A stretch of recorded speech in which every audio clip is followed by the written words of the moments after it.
the 8, Wake is the 9, and here they are again. Andrew Carr and Jesse Edwards get us started. Tommy Morrissey, Mark Schnurr, and Ted Valentine on the whistle. And just as we expected, Syracuse dropping back into the patented, we can't even call it a 2-3 zone. It's just the Syracuse zone is what it's known for nationally. And they stop on the first possession. Benny Williams and Cam Hildreth getting involved in a little extracurriculars. Yep. And we can see right now a lot on the line here to start off day 2, the second round of the ACC tournament. Ted Valentine talks them down, and away come the Orange with the hell ball. And here is the freshman Mintz, who has been just terrific for Coach Boeheim. Tried to go to Edwards. Carr was there. Bobby Klintman getting the start. Deflected it, and here's Appleby. And bouncing off of Judah Mintz, and is he fun to watch. Hildreth caught again in the zone, and look at deflection. Carr layup good. Jesse Edwards had 5 steals in the game on Saturday. As you get an opportunity to look at the Syracuse starting lineup, Edwards, who was spectacular in that game. Our third member, Andrea Carter's going to talk to us a little more about that. Here is Mintz. Spins out the foul line jumper. Bobby Klintman, who started now the last 4 ball games. This freshman from southern Sweden in Malmo, averaging less than 5 points, about 4 rebounds through the regular season. But you mentioned Klintman in that starting lineup, a smaller starting lineup when you can take it out the big fellas up front. When you take out Matthew Marsh. Hildreth right there at the foul line. The ACC, every coach you talk to says that's where you got to be able to make a catch and score against this zone. And oftentimes you're playing one-on-one against Jesse Edwards, who's one of the better defenders in the ACC. Led the league in block shots, so a great start for Wake Forest early. And we get a whistle and a foul off the ball. And it's going to be on Girard, Joseph Girard, 6'1" senior, Glens Falls, New York, his first and the first on the Orange. And there is the 77-year-old Syracuse alum, Hall of Famer Jim Boeheim.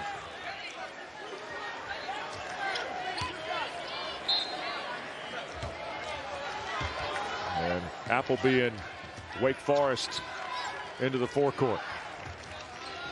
Corey, we know about the player at the foul line. Always appears to me the wings are also the triggers against some of this. Well, the reason they're the triggers is because you have to make threes. This young man, Davian Williams, is up, who is a more than capable three-point shooter, unable to knock that one down.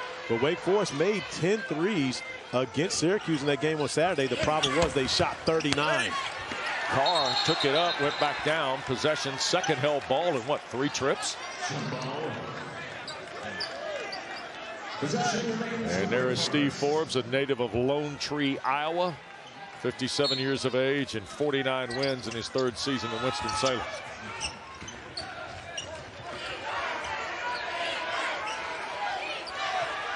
Deacons are 18-13, lost 2 straight and 4 of 5 coming to Greensboro. Foul off the ball on Edwards.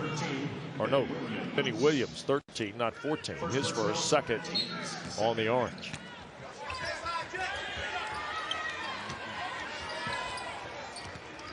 Corey, I'm interested. The adjustments can be pretty quick when you just played, what, Saturday? Yeah, exactly. Especially when you got good looks, just unable to knock them down. We mentioned 10 of 39, and we talked about Jesse Edwards, who had 5 steals in that game on Saturday. Comes up with the offensive rebound. Another one of the areas where Syracuse was spectacular.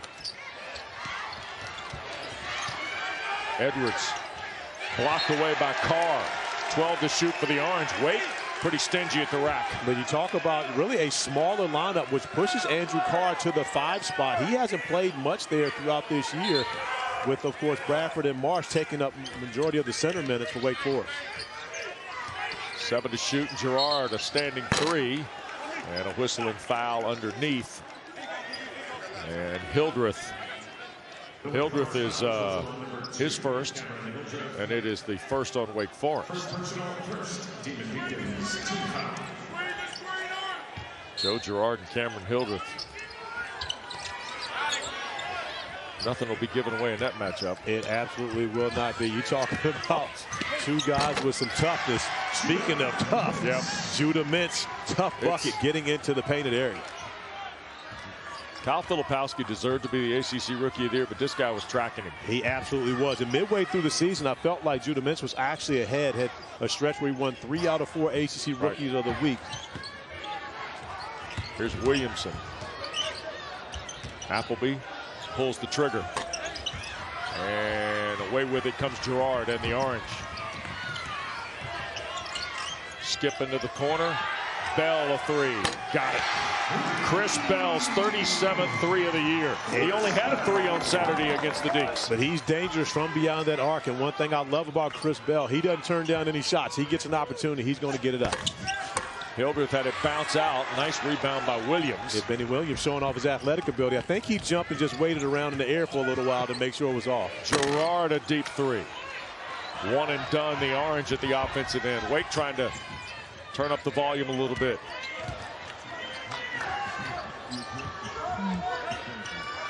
Hildreth, Appleby tried to scoop, and there's a foul on Mintz. That'll be his first, and it'll be 3 on Wake Forest. So we're underway, 4 minutes in, day 2 in Greensboro. ESPN's exclusive presentation of college basketball is brought to you by New York Life. Over 12,000 agents there to help guide you through life's happiest and most difficult times. And Chang Can Dunk, an original movie streaming March 10th, only on Disney+.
And it is great for me to present today's Worth a Watch, which is brought to you by Principal, and that is the performance of Syracuse center Jesse Edwards.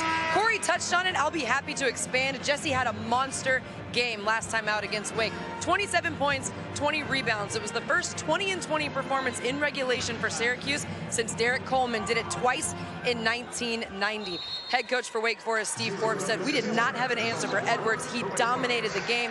Corey, how does Jesse Edwards get his second 20-20 game against Wake Forest today? Well, Dre, he's had great energy early, but one of the things that you've seen is Wake Forest putting an extra body on him on the offensive glass, making sure that they try to keep him off that offensive glass. You mentioned those 20 rebounds. 8 of those were offensive rebounds for Jesse Edwards on Saturday. And Corey, you know that our producer, Kim Belton's always got to throw some quizzes out there. So get your 20 and 20 vision ready. We're going to have some quizzes for you. See if you know your 20 and 20 history in a little bit. I'm looking forward to it, Dre. I am so glad I'm here. Also looking forward to seeing my guy baseline. Judah Mintz dropping dimes like that once again. The beautiful find. Corey, the interesting wrinkle here early is it feels like Wake's trying to tempo Syracuse, but Syracuse doing a good job holding it off with what they're doing right there. Deflections, especially from Edwards. But again, another steal from Edwards on that possession, but just using his length to cover up that middle. We talked about how important that ACC area is. And on the other end of the floor, of course, Judah Mintz, who loves to attack the paint, getting into that ACC area, and the nice cut by Bell along the baseline. Defender not looking, and we normally see Bell doing his damage from beyond the three-point arc. Nice find for Judah Mintz for the assist. So here's Mintz at the line. He's 76%. Out of Fort Washington, Maryland. Oak Hill. I was waiting. I mean, again, I was waiting for you to say it. I know who I'm sitting with here today. Okay, I'm well just aware. making sure. Yeah. I won't call him as good as one of the other magnificent freshmen to, you know, from Oak Hill to Syracuse. You know about Carmelo? Yeah, that guy. Okay, that guy. Yeah, he was the greatest good. freshman, greatest one and done ever in college basketball history, by the way. Yeah, cut the nets down. They honored that team last Saturday, by the way. Hildreth in traffic.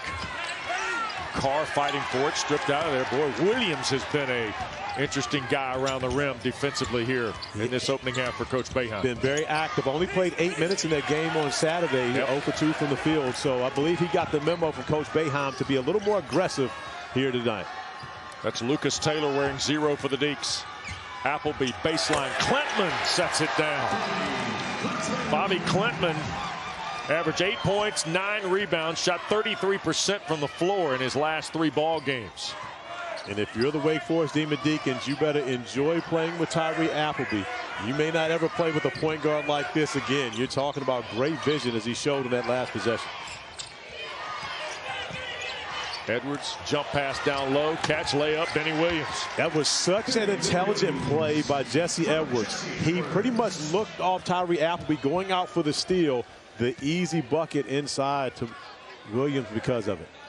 Orange back in front. Here's Hildreth at the foul line. Lucas Taylor is this young man who's picked up some of the minutes after Monsanto's injury, Corey, against NC State in February. Look at Hildreth fight inside. Slapped out, second chance. Look at Appleby. One pass and the ball got kicked.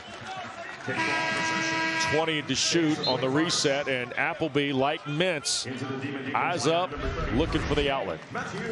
Attacking the basket once again, Tyree Appleby, and just the hesitation to get Jesse Edwards in the air means that Edwards, the ACC's leading shot blocker, can't try to block that, but Judah Mintz on the other end, finding Chris Bell on a nice back cut. Yep, combined 6 assists on 8 field goals here early.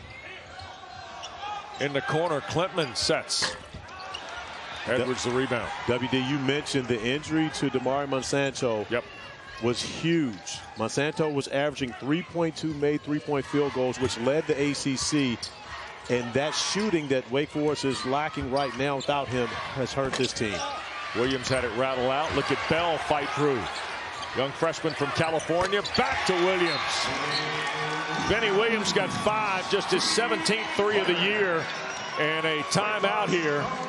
And you can see Steve Forbes not happy about the second chance opportunities for Syracuse. And of course, the best time to shoot a 3 is always on the offensive board. Coach Forbes wants to talk about it.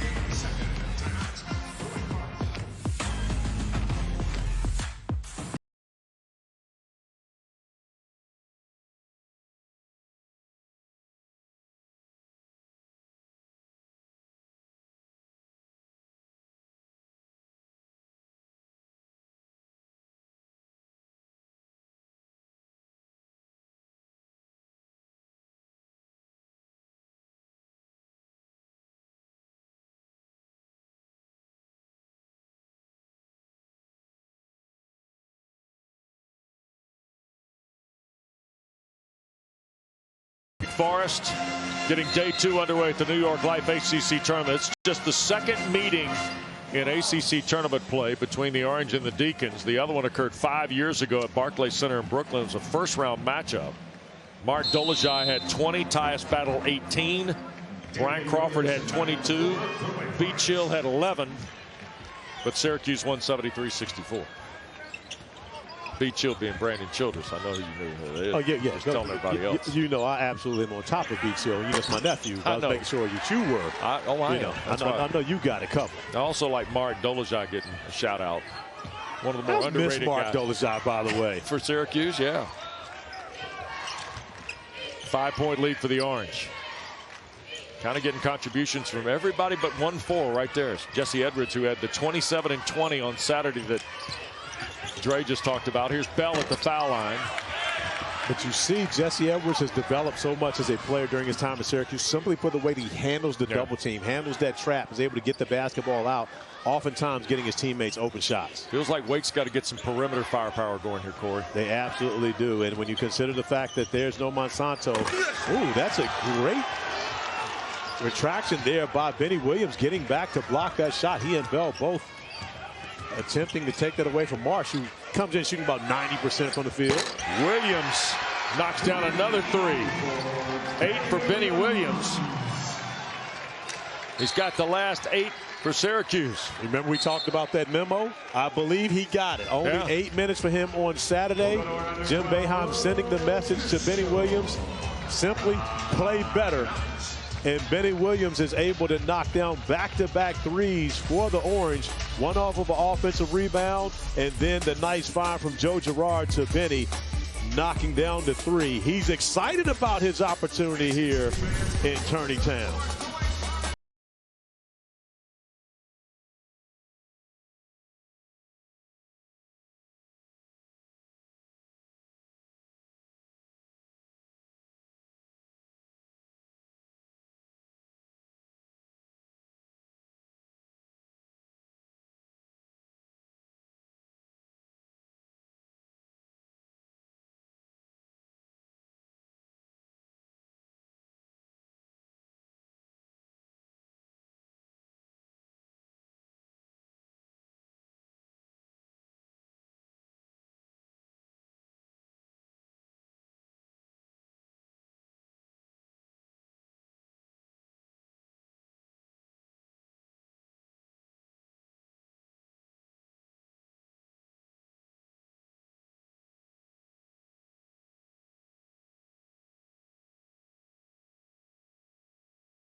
ESPN college basketball crew sampling the Bourbon Bowl here in the Gate City.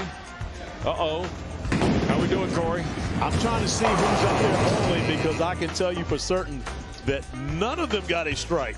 And so therefore, I am not impressed. But I can tell you right now, as you look at, of course, the Demon Deacon cheerleaders here, and of course Wake Forest right now on spring break, so doesn't have the students here in the building that you would expect, but actually bowled with a Wake Forest legend a number of times. One Chris Paul, who is an avid bowler. He's big time right there. He would have bowled a strike, especially with the cameras on. I got you.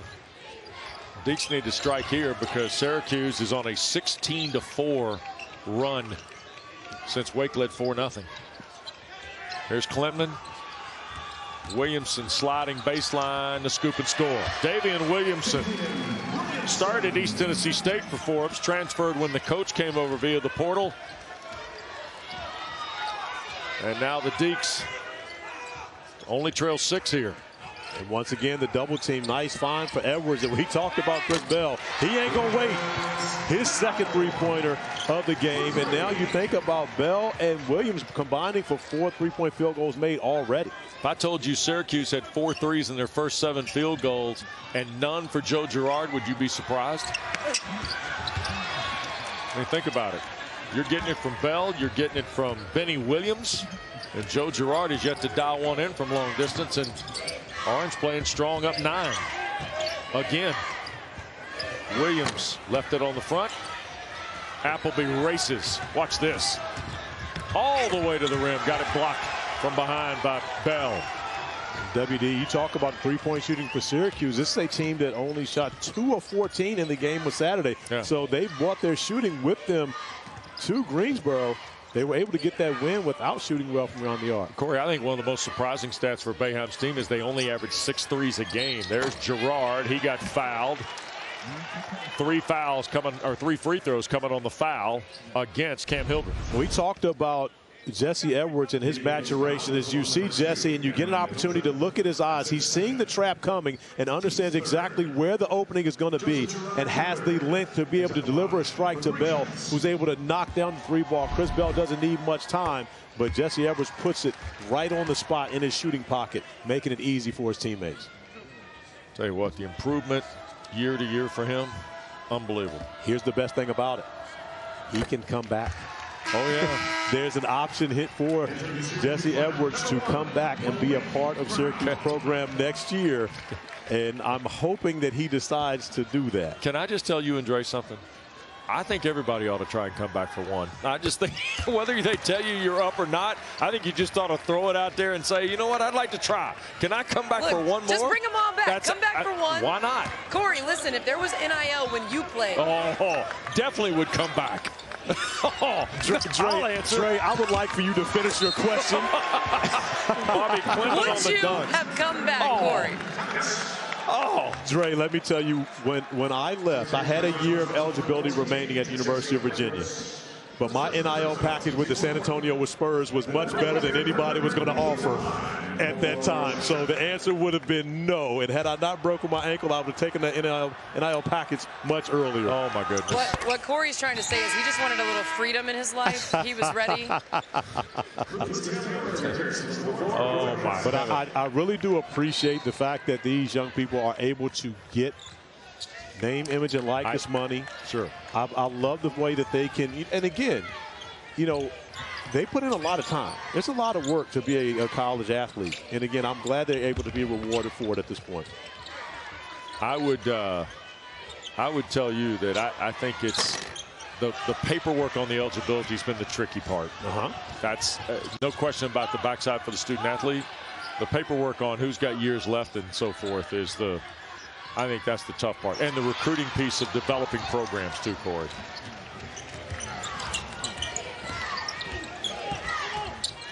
Here's Girard. Now Bell. Orange up 9. Look at this. Chris Bell. Nope. But I like the thought process. When all else fails, shoot it. Make sure you get a look at the rim. Don't turn the basketball over. And at the end of the day, you allow your defense to get back and get set. Wake Forest got 5 from Clinton, the dunk and the foul a moment ago. And Bobby Clinton who had 8 points and 9 rebounds in the last 3 starts, looking again. Wow. He had 3 double-figure games against the ACC. He's got 8 to lead Wake. He's got half the Deke points. And he's stepping it up. And, of course, part of that trap against Jesse Edwards, an aggressive trap on this possession, but Edwards still is able to get it out. Judah Mintz missing Chris Bell on that one.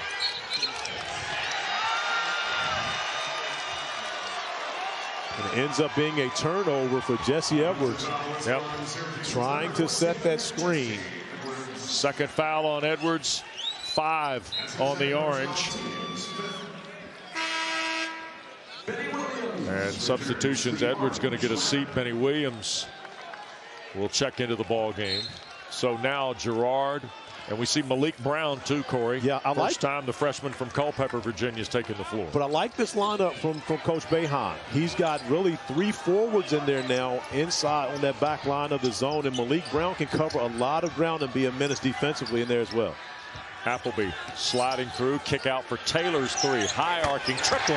Lucas Taylor's 8th 3 of the year and his first points in the ACC tournament. It's a 9-0 run for Forbes' Deacons to pull to within 3.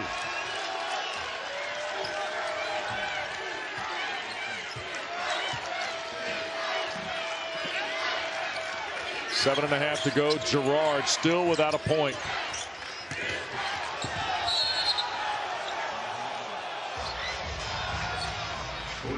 All right. So a break in the action. Syracuse by 3.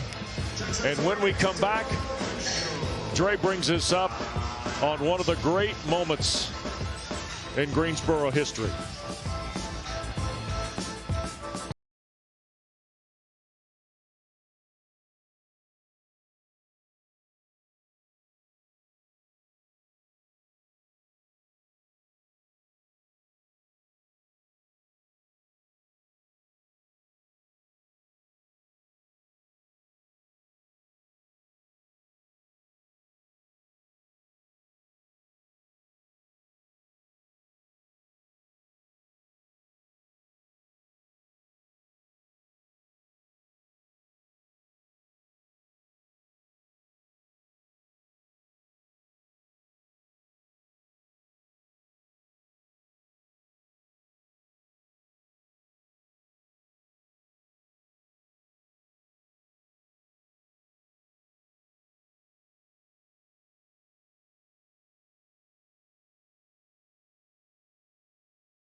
Forest with some momentum, and a historical group that created civil rights momentum here in this city is the Greensboro Four, who participated in the Greensboro Sit-ins, which was a series of nonviolent protests that began with North Carolina A&T students who sat at a lunch counter demanding service on February 1st in 1960, primarily in the Woolworth store, which is now an international civil rights center and museum. Wes? And Dre, is somebody that was born here and grew up at least till I was, what, 12, I think, Corey, before we moved to the Raleigh area.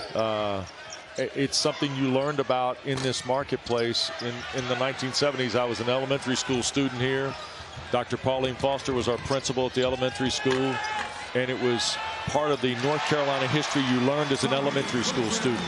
The actions of, you know, people like Joseph McNeil and Franklin McCain and Ezell Blair and David Richmond.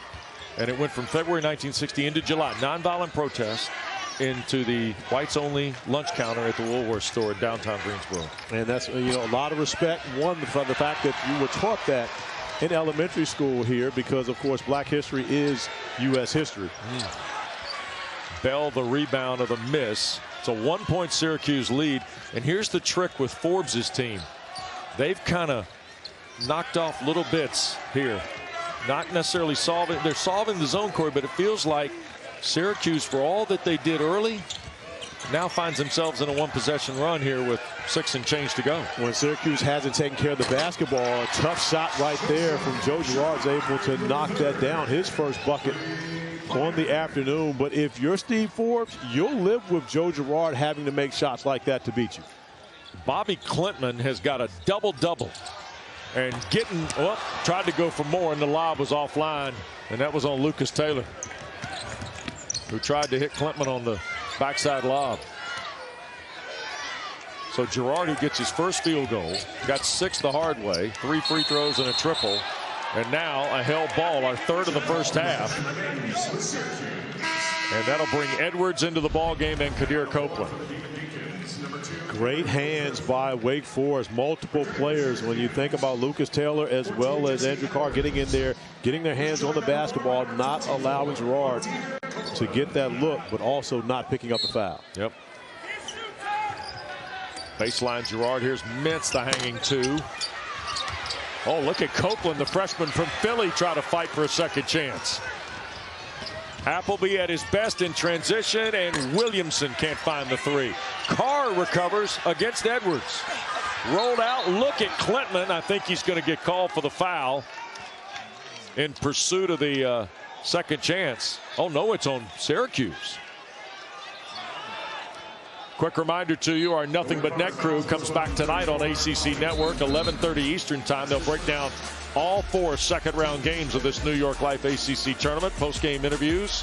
Look ahead to tomorrow's quarterfinals, and usually a surprise or two stops by late at night when it's Nothing But Net after dark. Absolutely, and again, of course, you got Kelsey Riggs, Luke Hancock, Joel Berry, and the great Carlos Boozer. Yep. On the set. Oh, I thought Copeland was going to get up on me, but he found the right guy.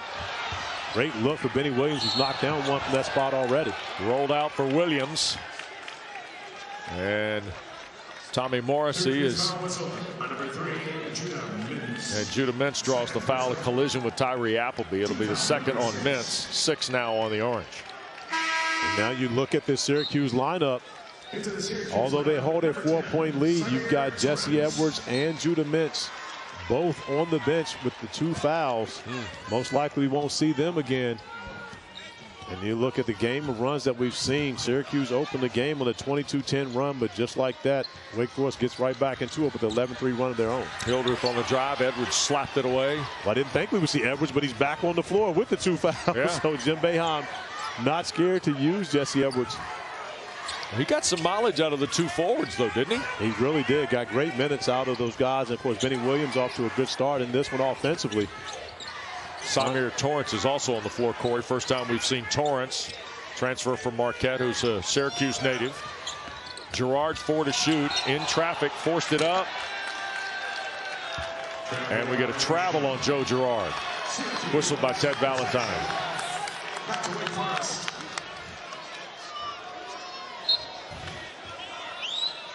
4.5 to go. Wake has done this, Corey. 1-3. Bobby Clinton. And Look at this. The pass was in the right spot, and Clinton's going to pick up the foul. Chasing the offensive rebound. Clinton's got to be careful on that one, though. A little demonstrative. I understand you don't agree with the call, but make sure you don't add any insult to it. Trey? Just had to appreciate the defense, Corey. I know you're more of an offensive guy, but the defense from Cameron Hildreth, the denial first, and then the slides. Like, this isn't an easy thing to do. Hand up, because you don't want to go hand down, man down. Then you cut the driver off. A little defense when the offense is struggling. You know, Dre, just because you were a great defender, yes, and I was a scoring point guard, doesn't mean I didn't play defense, Dre. I didn't say you didn't play it. I just don't know if you appreciate it. I don't know if you appreciate it. I would go as far as to say, Dre, I probably don't appreciate it as much as you do. Wow. However, I can respect the defensive effort by Cam Hildreth on that possession. Can I reemphasize how happy I am to be here today?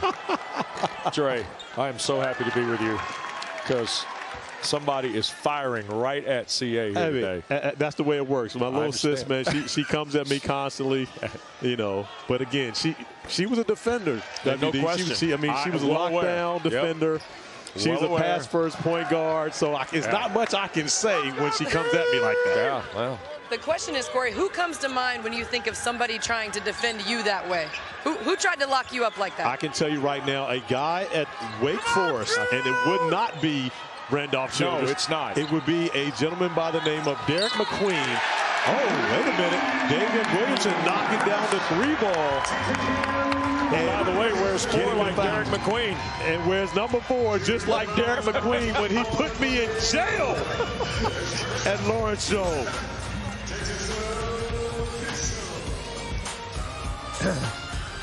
ESPN's exclusive presentation of college basketball is brought to you by Principal. When you take care of your team, they take care of business.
last night as Gonzaga goes to the tournament for the 26th consecutive time, and also look ahead to the game we have coming up there in Greensboro as well. But what do you guys make of what you've seen so far? Well, what I've seen so far is the Syracuse team has been able to knock down the three early. Jesse Edwards is getting double teamed. He's throwing that bad boy out there. 5 of 9 from the three-point line so far, Sam. They're picking a poison. Who's going to beat you, right? Now, they take Jesse Edwards away coming off that big-time game, make someone else beat you. Speaking of someone else who beat you, I'll tell you one thing, Corey. Back in the day, every team in the ACC had pros. I don't mean one pro, but multiple pros. Speak on it, Seth Greenberg. I can tell you right now, when you talk about ACC point guards, when I was playing, you go back, Wake Forest, of course, had Randolph Childress, even though he wasn't a point guard. We had Randolph Childress, Rusty LaRue.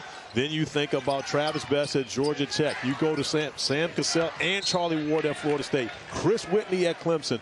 Bobby Hurley at Duke. ACC was point guard you. The entire conference was. And we're not even talking about the big guys up front. Yeah, no, you're right. It's Appleby and Girard and Judah Mintz, along with Davion Williamson, have kind of set a little bit of a tone here today. But it's the bigs like Benny Williams and Bobby Clement for Wake Forest that are kind of running this first half. And that's the first time that Jesse Edwards has handled the trap poorly, forcing a shot. But even still, with the two defenders on him, Benny Williams had the opportunity to pick up the offensive rebound. Benny Williams leads Syracuse now. He's got 10 in this first half. Clement on the bench with the 2 fouls. He leads Wake Forest. There's Marsh. Boy, did he give away a free shot? No, he saw the ACC's leading shot blocker and decided otherwise. Carr working through traffic. Look at Benny Williams fight and ultimately pry it out of there. Symir Torrance in the orange in the front court with the 4-point lead and under 3 to go in the opening half.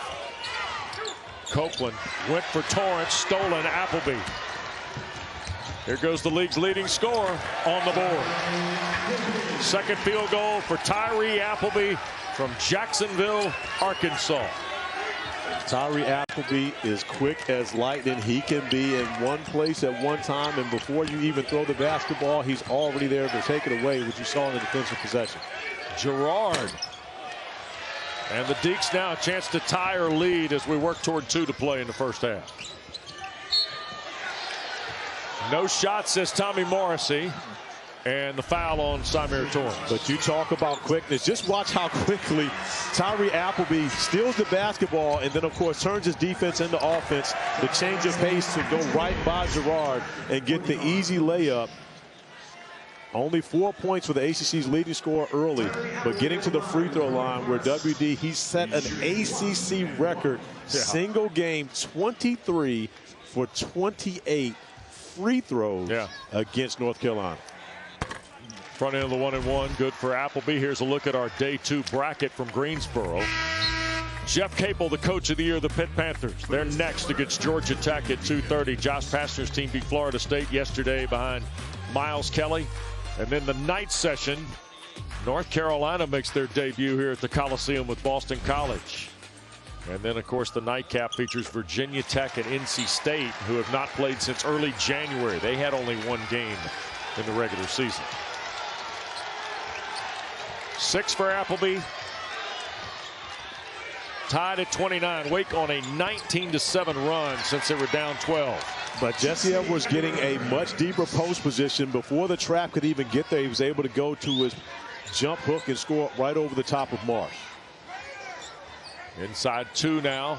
Mintz and Girard kind of play the front here. Williamson, a shot fake on a 3. Feeds Carr for the dunk. Second field goal for the Delaware transfer, Andrew Carr. Wake Forest has handled, once they've had that gotten the dribble penetration, getting inside the lane, they've had a number of nice inside interior passes, but Judah Mintz answering on the other end. 5 first half points now from Mintz on his second field goal. Orange back in front. Marsh trying to help with that screen on Girard. They skip it for Williamson. Flashes by Mintz. This is who you want the Rock to be with, right? Absolutely. Lucas Taylor getting another look at it, unable to knock that one down. Deeks crashed the glass, and last touched by Syracuse, says Mark Schnurr. Tommy Morrissey, I think Mark Schnurr looked for a little help from Tommy Morrissey. but he will stay with the original call that awards it to the Deacs, despite the pleas of the Hall of Fame head coach across the way at the orange bench. Wake Forest doing a great job as of late getting inside the painted area. Once again, Taylor gets into the paint, unable to finish it. But Wake will keep the basketball once again. When you're ever able to bring Jesse Edwards up to the ACC, whether you shoot it or drop it down for one of those passes, it eliminates his shot blocking ability, getting him away from the rim. Yeah. Look at the lob for Carr, and that time Benny Williams knocked it out. And here's Mintz freewheeling, and he'll lay it in. 4 in a row for Judah Mintz. And the Orange lead is 4 with under a minute to go first half.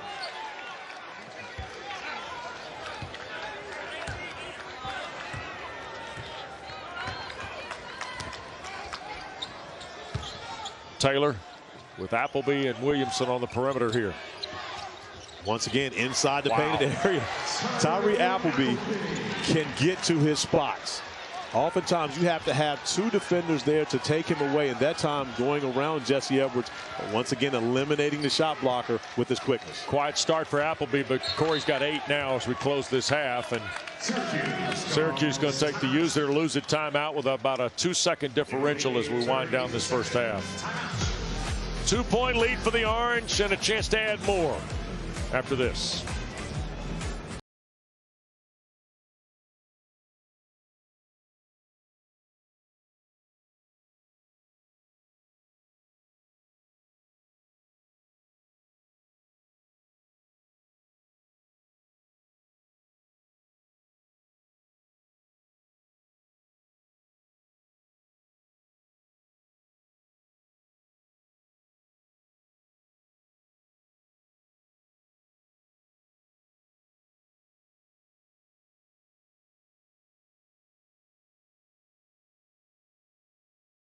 In this game with Judah Mintz, the freshman phenom for Syracuse, going point A to point B with his quickness, and then showing off his quickness, Tyree Appleby, the great ball handling ability to freeze the ACC's leading shot blocker, Jesse Edwards, the finish.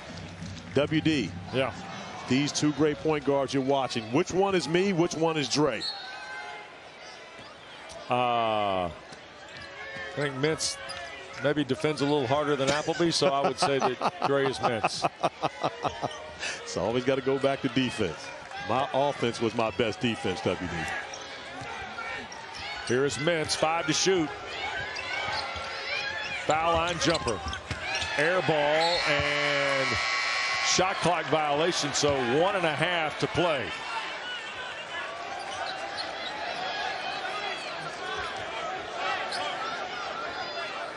Wake's going to take their time. Carr's going to get a 5-second call. He better be careful with that. Close, didn't he? Appleby picks it up. Half-court heave at the horn. Spins out, and the Orange is going to take a 35. Yeah, both those guys playing with 2. And a quick look at our first half stats brought to you by Boost Mobile. You see the runs that were a part of this first half. The double-double for Klintman. And Jesse Edwards, who had 27 points and 20 rebounds in the ball game on Saturday, limited here in just this first half. Just 1 solitary field goal for the big man. Hildreth and the Deacs. Cam stuck, a little up and under, and Cameron Hildreth starts the second half. I will be 100% transparent. I did not think that was legal in men's college basketball. The repivot? Yes, I did not think that was legal, so I'm sure it is because Teddy Valentine was right there on the baseline and did not call it. Yeah. We got an A crew now. Tommy Morrissey, Ted Valentine, Mark Schnurl on the whistle. Speaking of, Ted Valentine calls the turnover. Dre. Well, guys, what we just saw there, the double team against Jesse Edwards. I talked to Coach Forbes. He said he felt really good about the way his team double teamed Edwards in that first half. He said they have to be conscientious because if he shoots it early, everyone else is crashing. So they've got to box out if Edwards shoots it, and they've got to get out to shooters when he passes out of the double team. But he feels good about his team. Offensively, he likes the ball confidence as well. Here's Carr at the ACC logo. Sweet spot against the zones. 3rd field goal for Andrew Carr. 4 in a row for the Deacs to start the second half. Wake leading for the first time, Corey, since it was 6-5 early in the game. Bell trying to put the Orange back in front, and does. But you notice Wake Forest defensively, even though they're trapping, they're face guarding Joe Girard, not giving him opportunities, not recognizing the fact that Chris Bell can be a knockdown shooter from 3 as well. Chris Bell's got 3 threes in his 5th double-figure game against the ACC. Klintman took his eye off of it, turned over to Bell and the Orange.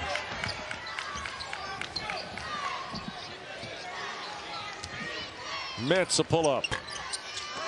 Edwards crashed the glass, and is Andrew Carr going to get called for this? But that's what makes Jesse Edwards so dangerous. He can always go get a basketball at his highest point and out-jump everyone. Of course, already at 7 feet, 8 offensive rebounds that match up on Saturday. Right. And he continues to be dominant on the glass here as well. Here's Girard for Bell. Over the top of Bobby Klintman. And look at Carr and Edwards just kind of hold their spot on the floor. But a great piece of officiating not to blow the whistle on that. Both guys were guilty, which means that no one gets a charge. Appleby had it pop in, pop out.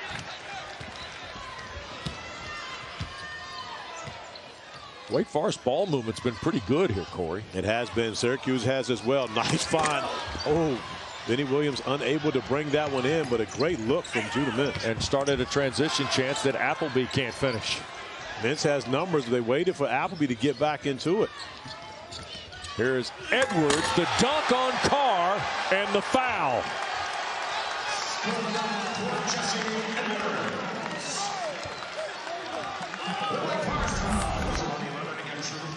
Jesse Edwards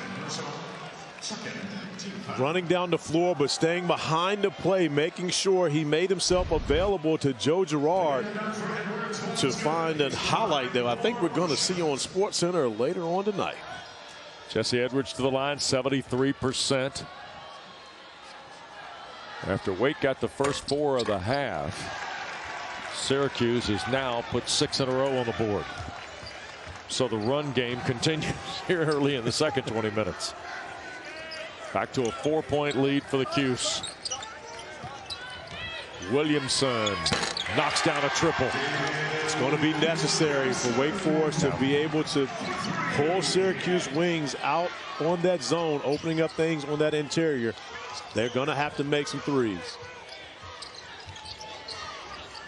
Be interesting to see how they play the repost. If Benny Williams cuts down the lane, he would have got a dunk on that possession. Here's Mintz trying to work on Williamson along the baseline. It grazed off the side of the glass, and here comes Appleby ahead for Hildreth, and the layup good in front of the defense of Chris Bell. Wake Forest taking the lead, playing in transition, and beating the zone down the floor is always going to be important when you play against Syracuse. Girard, and the rebound for Carr. Hildreth again.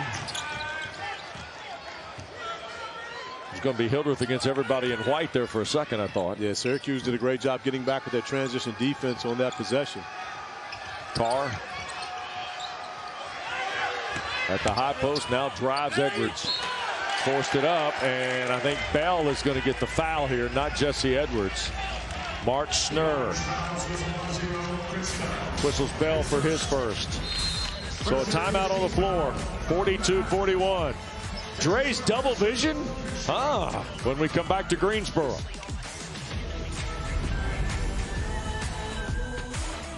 Syracuse down 1 to Wake Forest. And we talked earlier about Syracuse center Jesse Edwards having 27 and 20 last time out against Wake Forest. So my question, guys, Wes, Corey, this is for both of you.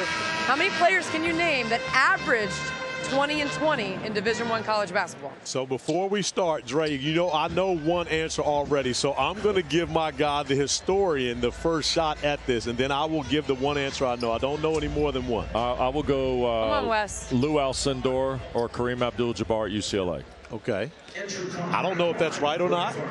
We got to go to our super producer, Kim Belton, to find out if that is correct. I would also throw Wilt Chamberlain at Kansas in there. Which was my first guess, and I'm not sure if that's correct or not either, but I can tell you one that I know for certain would be the doctor, Julius Irving That's who a great averaged Dave 20 Zinkoff and impression, 20 by the way.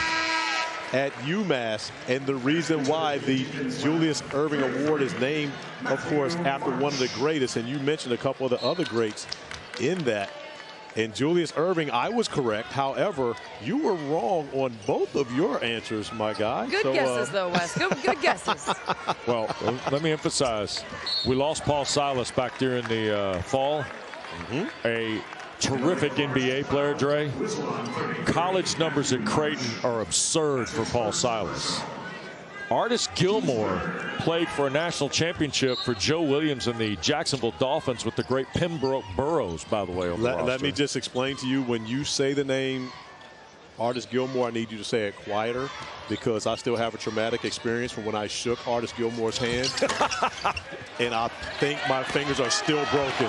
I hear you. I hear you. 3 ball out of the corner by Hildreth was missed. 3-point lead for Wake Forest. Deacons have kind of been, they'd run, stop, and I mean from a scoring perspective. They'd score a lot, then stop, then score again. And Syracuse has also counterpunched a little bit, especially in the early stages of this second half. And now a foul on Matthew Marsh, rather, the sophomore from Cornwall in Southwest England. It is his second of the half, 4th on Wake Forest. And almost 5 minutes gone here in this second half. A 3-point lead for the Deacons and a reset on the Marsh foul. And once again, the double team on Jesse Edwards, who's handled it very well throughout this game, but Bell had it knocked out. Klintman, I think, dug it out of there, and he'll get the feed from Williamson, and Bobby Klintman cannot finish it. And Ted Valentine a whistle in the transition chance on Judah Mintz. Second on the Orange here in the second half. Couple of free throws coming for the freshman at 6'10", Bobby Klintman. 10 points and the double-double in the first half for Klintman. No points, though, since 7 minutes to go in the first half, Corey. Well, give free throw good. A lot of credit for adjusting as we see the ACC Coach of the Year, who also happens to be my little brother, coming through. Jeff Capel, who is put on in this building as a player. Opportunity now, along with John Shire, as well as Hubert Davis, to be one of the coaches who have been able to be a participant as a winning team in the ACC tournament, to go along with being a winning coach. Edwards on the second chance. And the foul. And we'll get free throws here in a moment for Jesse Edwards. Don't forget to check out our alternate angle of today's game. The New York Life Above the Rim Cam is streaming live for you on the ESPN app. Always good to have a second screen going when you're watching March Madness basketball postseason, especially here at the New York Life ACC tournament. There's a look as Edwards goes to the line. He is hit his only free throw here in the second half. Got 2 now. We talk about the history of this event. Think about the Capel family and their history in the ACC tournament. Of course, Jeff's mom, Jerry, is here. Their late father, Jeff, was just a terrific ambassador for basketball, Corey, as you know, at all levels in this state. Absolutely, and as at one point, an assistant coach at Wake Forest. That's it, yep. Edwards got the back end. And there comes Jason Capel, who has worked this tournament at every angle. Yes, he has. In fact, he was sitting at the end line last night. I sent him a text, go, where's your mic? Uh-oh. Oh, Bobby Klintman. Tell you this, the young man from Sweden's having a bit of a coming out party in his first ACC tournament game. Well, that's been a significant adjustment for Steve Forbes and his staff. They have found that lob a number of times throughout this game. Hasn't always executed perfectly, but they weren't able to pull this off on Saturday. But they're pulling it off to perfection here in the second round of the ACC tournament.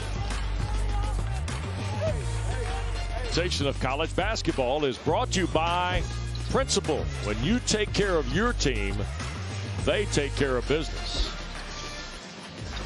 And we welcome you back to the Coliseum in Greensboro. There's the freshman from Malmo in southern Sweden, Bobby Klintman. Jesse Edwards from Amsterdam in the Netherlands, as we continue to make basketball more of a smaller world, don't we? It's very small world when you think about where all the basketball players come from and where this game has become so popular and being played globally. Here's Appleby, a look ahead for Hildreth, and swiped out of the air. Benny Williams was playing free safety. Now, that's one thing that you will find with Tyree Appleby. He does have the tendency to turn the basketball over. Had 7 turnovers in the game on Saturday. Of course, you love to see him do a little more of this when he gets the opportunity, knocking down the 3 in transition to build the Wake Forest lead to 9. 11 for Appleby. 14-1 the run, and the missed layup by Mintz. Here goes Appleby again. Williamson standing 3.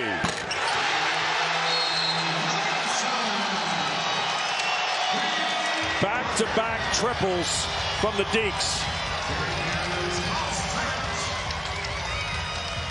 Not happy as the Hall of Famer. He is not. WD, we talked about the fact that for the Deacons to win this game, they were going to have to be strong from beyond the three-point arc. With 10 for 39 in the matchup on Saturday at 25.6%.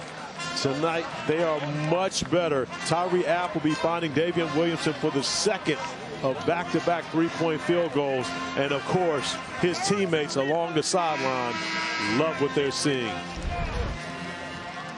The lead for Wake, its largest now, of 8. And we keep talking about the way the ball game's unfolded today. Oh, we absolutely have. We talked about the fact that we've got the runs happening right now. Wake Forest has opened this second half on a 21-7 run after seeing Syracuse open the first half on a 22-10 run. So these teams getting after it here. 12-point lead here for Wake Forest. 1 of 4 today from Greensboro. And Pittsburgh, who had maybe the toughest Saturday in all of college basketball last week. They had a 2-point loss at Miami. Keep them from winning a share of the regular season title and end up being the 5th seed. They take the floor next year at the Coliseum against Georgia Tech. But I can tell you what, I got a chance to hang out with the Panthers yesterday, and they are inspired. They are loose. They are ready to go here this afternoon. Syracuse a miss out of the timeout. Here's Wake Forest on this run. 17-1 over about the last 4 minutes. Foul line for Hildreth. Back out, Klintman tees one up. That one did everything but go down for Klintman, but you like that look if you're Wake Forest, and you're going to get those opportunities. Torrance, wow, look at Williams go get it, and a foul on Bobby Klintman is going to be his 3rd. We talk about the Pitt Panthers coming in, playing the next game, and one of the reasons why this game is so important for Pittsburgh. That's his 3rd. Team foul number 6. Did everything but go down for you, Corey. It did everything but go down on that one. And we talk about the Pitt Panthers and the importance of this ACC tournament for them. Right now, they're on the cusp, according to Joe Lunardi, even though they've had a great season. Don't take me there right now. I'm not. But they've had a great season, but yet they're on the cusp right now, still in the field. Down low. Copeland could not finish. Marsh clears the rebound. Appleby. Hildreth hesitated. Now Williamson. He will not. Oh, and Edwards slapped it, but right back at Williamson, and somehow he kept it for Appleby. Carr put it on the floor, and Mark Schnurr whistle. Samir Torrance, his 2nd. Corey, 3rd on the orange. And we see the bracketology with Joe Lunardi, the projected ACC teams right now. Pittsburgh at 11 seed. And so an important time here throughout this ACC tournament for the Panthers to continue their strong season. Get a couple wins here in Greensboro. Hildreth, 11 to shoot. Marsh, shot. Williams is going down. Marsh also will tumble. And I think that's going to cost Jesse Edwards his 3rd. As long as it's only a 3rd foul, we can appreciate that. There's nothing worse as far as an injury standpoint. As you see the nice pump fake by Marsh, Jesse Edwards able to clear Marsh pretty much and brace himself for that fall. fortunate. One of the things that you never like to see from basketball players, especially falling from those heights, is putting those wrists down. It's oftentimes the way that you break your wrist. Fortunately, Edwards able to walk away from that one unscathed. Williamson missed the three from the corner. That was 14 feet of human falling right there under that basket. Yeah, it was a lot of man down there. Kick out three, Williams. Boy, the Orange are getting good looks and just not able to buy one now from the perimeter. But those are the same shots that went in for Syracuse early. Now they've missed their last 11 shots as they've struggled to find a way to score here, trailing by 12 with 12 remaining. Bones McKinney won this event twice as the Wake Forest head coach, had the seatbelt on the bench and Billy Packer at guard. And then, of course, 95, the tournament scoring record still belongs to the great Randolph Childress. And oh yeah, Tim Duncan was the 96 MVP. He had a 2020 game in the championship victory against Bobby Crimmins, Stephon Marbury, and Georgia Tech. Absolutely. You're talking about two of my former teammates, of course. Randolph and I played together in high school. Tim Duncan and I played together with the San Antonio Spurs. So special to see both those guys and the way that they were able to get the job done in the ACC tournament. And of course, you know, the caveat to Randolph is always, if I weren't hurt, it would have never have happened. 12-point lead, whistle and a foul, and let's go to Dre. Well, Wes, when you talk about the history of this tournament and the history of men's college basketball in general, Roger Ayers, who is a referee, he is a staple when it comes to this game. And you see the referees, they're using pink whistles today in support of Laken Ayers, who is the daughter of Roger Ayers. She's been diagnosed with cancer. She'll have surgery in April. She is surrounded by support here. I do have the pink whistle that the referees are wearing. Corey, she is a Virginia graduate, graduated in 3 years, so she's like family, you know? She absolutely is family. She graduated in 3 years, so her father could actually come back and officiate games at Virginia because he couldn't do it while she was there as an undergrad. But prayers out to Laken. We know that you have a great support system around you, and the ACC family is praying for you. Absolutely. Our best to Laken, and of course, one of the finest officials in all of college basketball is Roger Ayers. Missed layup by Edwards. Lead 11 for the Deacons, and Appleby in fifth gear. Had it deflected. He was trying to hook pass in the corner to tee up Davian Williams. And so it'll stay at the Wake end of the floor as you see Samir Torrance take a break and Joe Girard comes back for Coach Boeheim. Important stretch right now for Syracuse. One, to be able to find a way to get some stops. Wake Forest has built some rhythm on the offensive end of the floor. And more importantly, to try to find a way to put some points on the board. Orange have gone 6 minutes without a field goal, Corey. Yeah, only 1 point from the free throw. So it's been a struggle for the Orange offensively here in the second half. Wrap around for Carr. Tough shot, and he got the roll. And we started out the second half talking about the interior passes, and we've seen a number of nice ones, but Cam Hildreth may have had the nicest one of the game thus far with the left hand. Carr in double figures. He's got 10. Lead has jumped to 13. It's a 19-2 run that Mintz cuts into with a triple. Much needed bucket there by Judah Mintz to be able to knock down the three ball to get the lead back to 10. But Syracuse going to need some stops here soon. Coach Boeheim going to that patented pressure. Here's Carr. He's going to fire a three. Nope. So a 10-point game it is, and Girard in the orange. There's Williams, a lob. Edwards could not catch it on the back end, and I don't think Coach Boeheim liked the pass selection there. But you love the passing from Wake Forest right now, moving the basketball around the perimeter. Klintman unable to knock that down, but still a great look. Well, there's a lot to like about Bobby Klintman, isn't there? Here's Mintz over the backboard and recovered underneath by Williams. 17 to shoot. Ball never hit the rim. Edwards a little fake and score with the right hand. Pretty move by the big man Jesse Edwards, who's got 8 here this afternoon. And that's the second time we've seen that from Edwards, but he has to do it quick before the double team can get there. And a foul on the Orange as Appleby attacks. Appleby, did he lose his shoe in that possession? Does look like he lost his shoe. And speaking of nice passes, Cam Hildreth finding Andrew Carr under the basket. That left-hand wraparound dime on that possession, putting it to where only his teammate can gather it and score it over top of the ACC's top shot block. Fourth foul on Jesse Edwards, by the way, Corey. Comes with 9:22 to play. It is the 5th on the Orange. And Monir Hima, the freshman from Niger and a transfer from Duquesne. I say freshman, sophomore transfer, first year with the Orange. Hima waits at the table. Meanwhile, Mark Schnurr is over. Alternate official A.J. Desai. And they're going through something here on the monitor. Got to look at our guy Gary Strickland over there. Yep. Behind the possession arrow. That is Gary Strickland, who is a legend at the book, as they say, in these parts. Free throw by Appleby is good. Gary Strickland is the official scorer for the ACC. This is his 21st tournament. Longtime official scorekeeper at Wake Forest in Winston-Salem.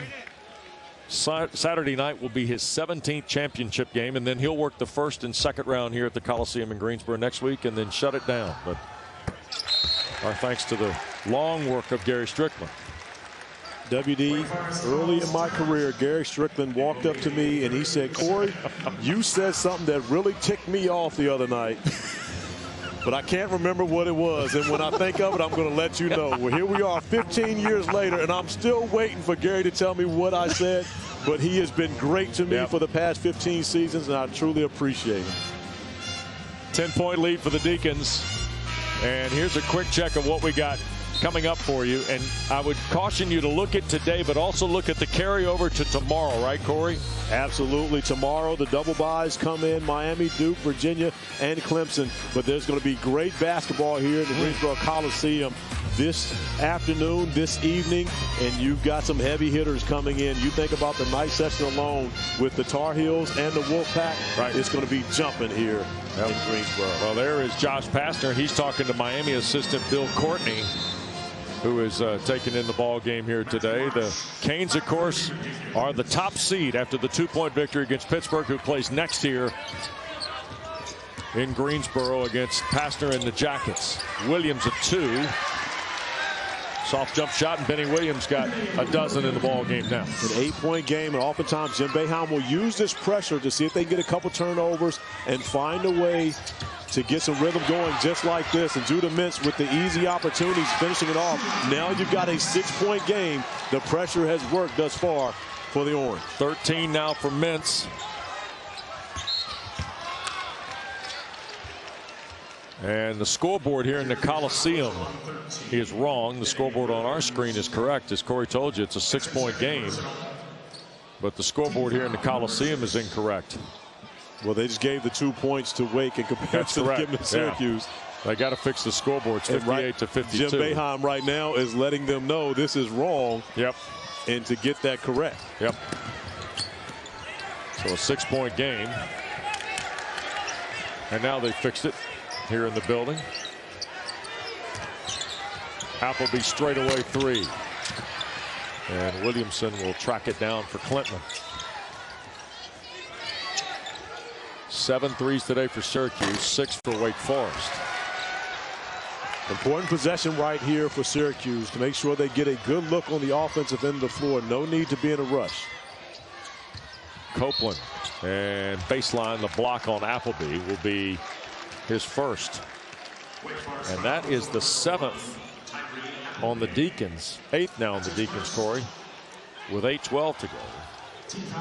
Always love looking at the sidelines, especially in moments like this. You get an opportunity to see Jim Boeheim and Judah Mintz having a conversation, but also Jerry McNamara jumping up, encouraging Judah Mintz. And of course, Judah Mintz has got the greatest education you can imagine, not only from Coach Boeheim, but also Jerry McNamara and Adrian Archery, the 2 guards who played the point for Jim Boeheim. They understand exactly what he's going through. Both these guys had an opportunity to be able to play the point guard position for Jim Boeheim as freshmen. Yep. And both are incredible resources for not only Mintz, but for those of us that cover these games. So's Allen Griffin, by the way.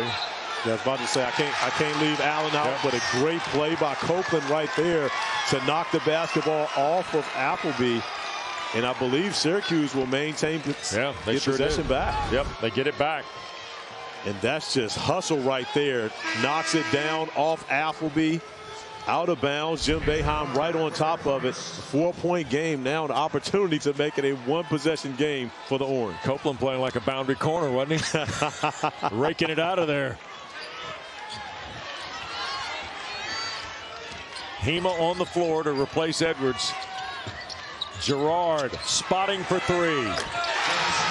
Here they come, Corey.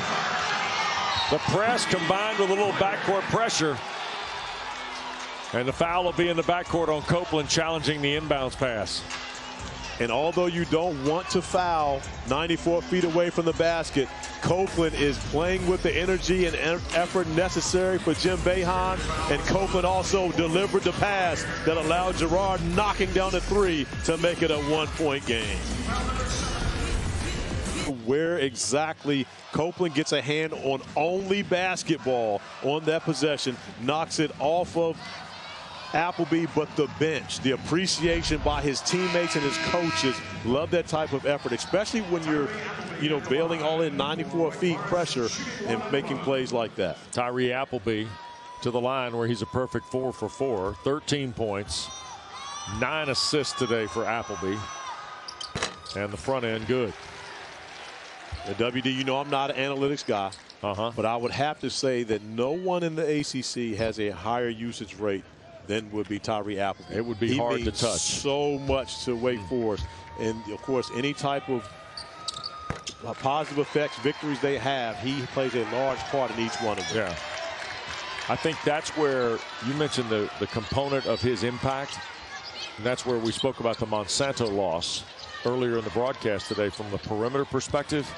That's where they've had to try and recover today with some other things, as you see Williams tap follow and a foul on the Deeks. Now let me speak to this young man, who has been a complete roller coaster all season long for the Orange. We mentioned on Saturday he only played 8 minutes in that game, 0 for 2 from the field. Right. But Benny Williams has been nothing short of spectacular this afternoon for the Orange, and this is exactly the type of performance that Jim Boeheim needed to see from him. 14 and 10, 15 in points, 10 rebounds, the double-double for Benny Williams. Corey, he was on ice in early February. He wasn't playing, period, right? No, he was not. He was not in good graces with Coach Boeheim, but the patience of a man that's been at Syracuse for 47 years, continuing to stick with Benny Williams, and it has shown up here this afternoon. Here's Carr pivoting through the lane. Now Williamson looking for an alley. 3 to shoot, and Appleby in the corner. Klintman 3. That is the response right in front of your own bench. You got to love that if you're Steve Forbes. Gerard trying to answer, cannot. Deacon lead is 3 on the triple by the Swedish freshman.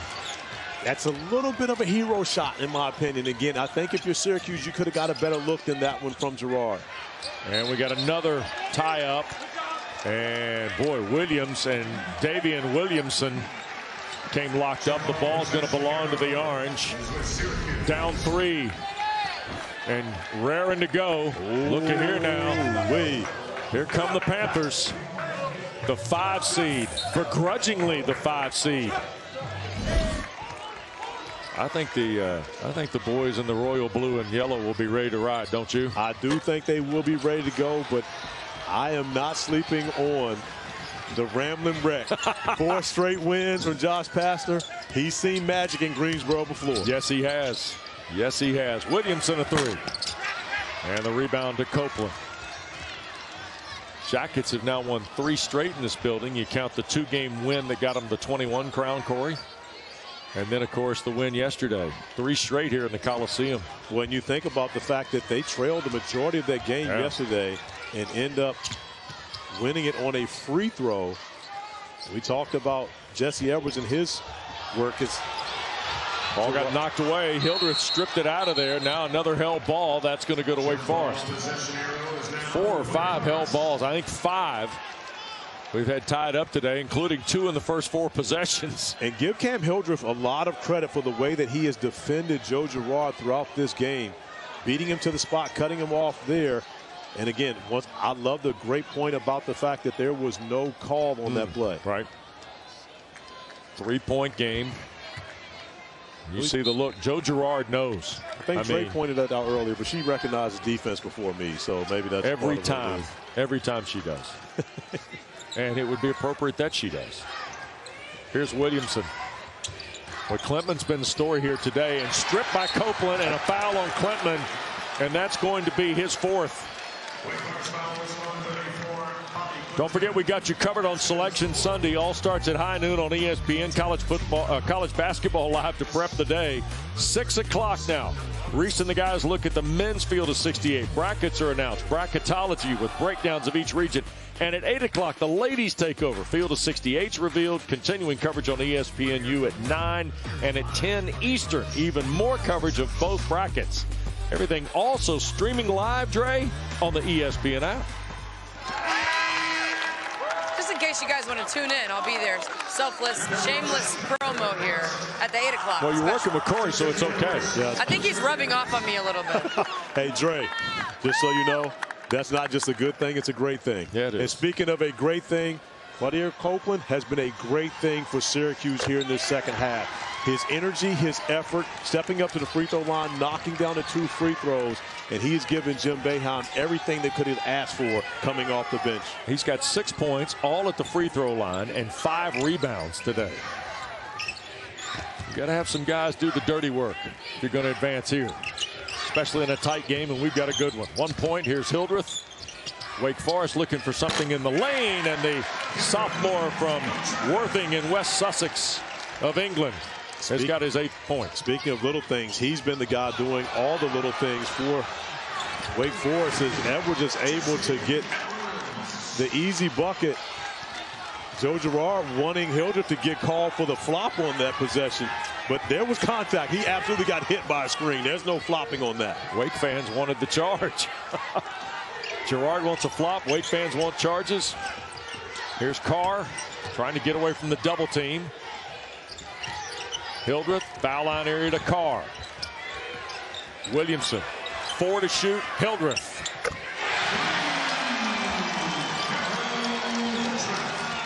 Ten for Hildreth. Hildreth has 1 of the 3 triple-doubles in ACC basketball this year, but he's showing his versatility. It hasn't even been about his offense today. It's been about his defense, but he's thrown in a couple big buckets on the last couple possessions. Boy, sure has. Catch by Edwards in the quick turn. But that's it. When he catches and turns over that left shoulder before the trap can even get there, there's 0 Wake Forest can do about it. 12 points for Jesse Edwards. He's 5 of 8 from the floor, and he's got 8 rebounds, but is playing with 4 as we work toward 4 minutes. Williamson. Here is Appleby. Trying to find that crease in the zone. There's the flash for Carr. Hildreth's had the hot hand, and he scoops and gets 2 more. Wow. Cameron Hildreth now starting to carry Forbes' team. 13 for Hildreth. And a 7-0 run for Hildreth as well. And an answer for the Orange. Wow. Judah Mintz. That's the second time Judah Mintz has stepped up and made a big 3 when his team was behind. On the run, gets him back to 1 point. You go to Hildreth here, Corey. How about Williamson? Appleby back for Davian Williamson. Rebound picked up. Williams at the foul line. If you're Syracuse right now, this is a time to get the basketball in the hands of Jesse Edwards. Allow him to be able to operate through the post, get something open for one of his teammates. Next dead ball is going to give him a timeout. See if the Orange can grab the lead before the break. Girard to work. Flash thrown away. Williams tried to feed it to Copeland. Here's Williamson ahead with Williams, and Davian lays it in. Wake Forest building the lead. That one was because of the long pass ahead. However, it's been great offensive possessions for the Demon Deacons. Everyone touching the basketball, sharing the sugar, as my man, the notorious D.O.B. would say. And it ends up with a beautiful find from Cam Hildreth, knocking down the three. 12,000 agents there to help you go through life's happiest and most difficult times. And we welcome you back to the Greensboro Coliseum with Corey Alexander, Andrea Carter, Wes Durham, Kim Belton, our producer, Adam Bryant, our director. Wonderful college basketball crew here today for you. And we're grateful to be courtside watching Syracuse and Wake Forest in their second meeting all time at the ACC tournament. 3-point lead for the Deacons. Orange with the ball and Mintz on the attack. What a scoop. Thought he had a chance to get it to go down. Carr in the full scramble mode on the floor on a knee. Ted Valentine the whistle. And Andrew Carr got a timeout called in that mess. And rightfully so, because one of the things that we've seen on the last couple of offensive possessions for Syracuse, they haven't gotten the looks that I think that they would want. Wake Forest has been executing much better on the offensive end over these last couple possessions after Syracuse got it to 1 point per game. And you see Judah Mintz attacking the basket. But at this point, this ball has to go to a shooter in the corner. That is a tough shot to try to take, especially over a guy at 6'10", trying to block your shot. And Mintz unable to really get any lift on that shot. Keep your dribble alive or kick it to the corner if you've got a guy there. So now with 2:24 to go. Remember, the timeout was awarded to Wake Forest. Deacons are out of them, Corey. Orange have 1 to go the rest of the way. And Steve Forbes, Wake Forest, and unless you went back and looked at this, this is a hard number to believe. Wake has lost 6 straight games at the ACC tournament. 9 of their last 10, 16 of their last 18, Corey, at this event. Well, and it's hard to fathom, especially when you consider that the tournaments that are played here in Greensboro, would have been quite a few of those if you go back to the last 16 events. Wake Forest is the closest school in proximity to this arena. Yeah. And so when you would think that you have a great following, but one of the issues for the Demon Deacons, spring break normally falls during the same week as ACC tournament. Yeah. They don't have as many of their students here supporting. Wake Forest, by the way, has seen Syracuse win 2 straight in the series, 6 of the last 7. And the Deacons would be looking for just their 3rd win in series history over Syracuse. And meanwhile, their 3rd-year head coach, the very personable Steve Forbes, trying to get the Deacons to a game tomorrow against the top seed Miami out of the 9 seed. Appleby attacks. Oh, the looper fell off the line and recovered inside by Edwards. But regardless, it was still a good look for Wake Forest. Now we have to see, can Syracuse execute and get what they want on this offensive possession? Drive and a score. And that's Judah Mintz again attacking. And the answer is yes, but it's a Judah Mintz playing off 2 feet in the painted area, taking a shot that he's comfortable with. 18 from Mintz on his 7th field goal. He's got 6 assists today. Appleby has got 11 assists, 15 points today for the Deacons. Right now, if you're Wake Forest, you want this guy having the ball in his hands or Appleby. Cam Hildreth has been able to find his teammates, and of course Appleby, with 4 seconds remaining, is trustworthy. Fall away 3. Banged around, rattles out for Edwards. Give Syracuse a lot of credit for the defensive stop on that possession, forcing a tough shot for Appleby at the end of the shot clock. You change anything here, Corey? Nope. We're going to go Judah Mintz, getting the ball inside to Jesse Edwards. We want those 2 guys playing 2-man game. Benny Williams instead punches the Orange to the front with the triple. Or that.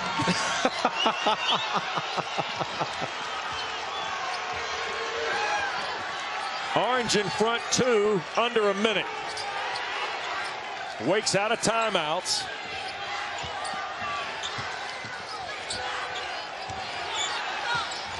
Ten on the shot clock. Hildreth weaving through, spins and scores. What a shot. I'm still trying to figure out how he contorted his body to get that shot off. So awkward that Jesse Edwards, the leading shot blocker in the ACC, couldn't even jump. Tied at 74 and a Jim Boeheim timeout. We got about a 6-second differential, shot clock to game clock. That's the whirling dervish. I need to see this shot in slow motion. Jumps, does a 360, just completely throws Jesse Edwards off balance. Jesse Edwards looks back at his bench like, wait a minute, did that just happen? Everyone in utter disbelief on the Wake Forest bench that Cameron Hildreth just did that in crunch time to tie the game at 74. Unbelievable. What a second half for Cameron Hildreth to tie it at 74. Steve Forbes, who has been on the roller coaster this year. And then Jim Boeheim. Let's play zone. And look how calm the huddle is, Corey. Well, I mean, again, 47 years on the sideline. He's been at Syracuse, I believe, for 62 years.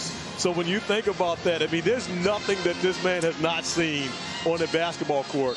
Well, maybe he hasn't seen the 360 to tie the game that Cameron Hildreth just made on that shot, but it's very little Jim Boeheim hasn't seen at this point. All right, so now we talked about it a moment ago. You said Mintz and Edwards, and Benny Williams threw in the 3, and then Cam Hildreth went with this. Well, again, not only the finish, but the nice move. That's SportsCenter top play of the day. I don't care what else happens today. Okay. To do this, down 2, to tie the basketball game, Cam Hildreth should find himself on SportsCenter tonight. Top play. Wake Forest is out of timeouts. Important to remember, we got a 6-second differential and a tie game. 22 to shoot for the Orange. And whatever you do, if you're Syracuse, you do not want to rush any opportunity. Get the basketball into the hands of Judah Mintz and get something late in the shot clock, preferably going to the rim. Benny Williams working against Klintman. Now here's Gerard. 5 to shoot against Williamson. Fall away 3 is short. Williamson runs the rebound. Here's Appleby. 4-3. Back for Williamson for the win.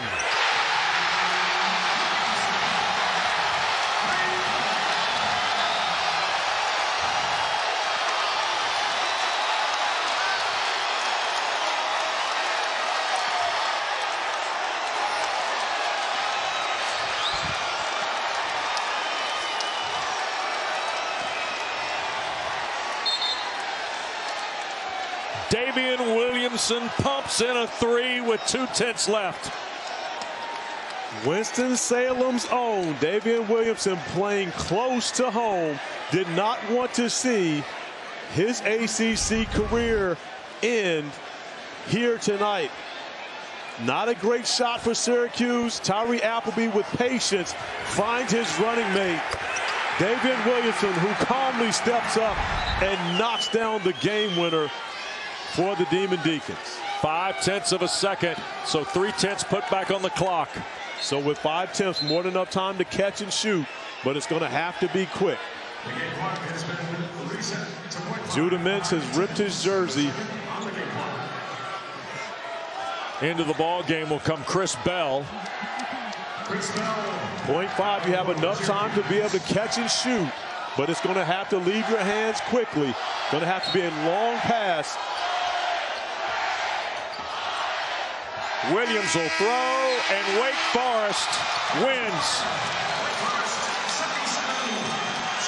Davian Williamson, who knew about Steve Forbes' vision when he played for him at East Tennessee State, wanted in on a